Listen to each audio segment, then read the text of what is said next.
He forgot her birthday. Again. Not on purpose, he said. But the hurt ran deeper than his excuses. He forgot. And it wasn't just once. It had become a pattern. A silent dagger he didn't realize he was wielding. Clara sat on the edge of the bed that morning, staring at her phone.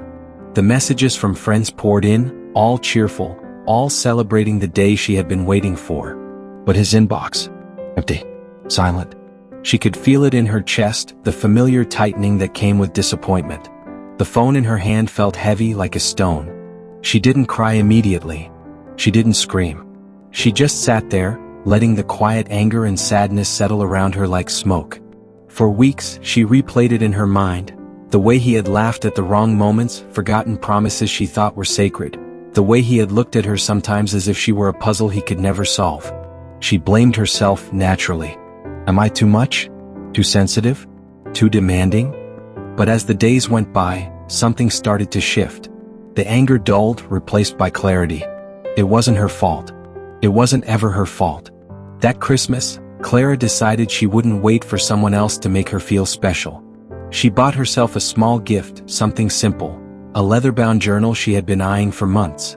She wrapped it carefully, tied a soft ribbon, and wrote a note on the inside. You are enough. I am enough. I deserve joy and I'm taking it. When Christmas Eve came, she didn't wait for anyone. She went to the local shelter where she had volunteered last year. She helped serve meals, wrap gifts, and sit with those who had nowhere to go.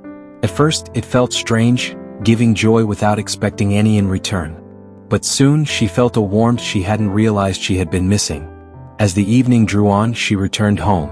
Her apartment smelled faintly of cinnamon and pine from the small tree she had decorated herself. She opened her journal and wrote, line by line, everything she had learned over the past weeks. About patience. About love. About how the world didn't have to validate her to make her worthy. Just then her phone buzzed. It was him. The one who had forgotten her birthday. Hey, I messed up. I'm sorry. Can I make it up to you? For a moment she hesitated.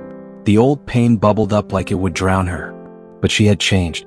She had built something inside herself no one could erase. She typed back. Thank you for saying that. But I don't need fixing. I need peace. And right now I have it. She didn't post anything online. She didn't announce her growth. She simply closed her journal, poured herself a cup of tea, and sat by the window watching the snow fall quietly outside. For the first time in a long time she felt whole. Sometimes the gift isn't what you receive. Sometimes it's what you give yourself. The courage to say, I am enough. I am worthy. I am free. That Christmas, Clara didn't get the love she had once begged for. She discovered the love she had been searching for all along. Her own.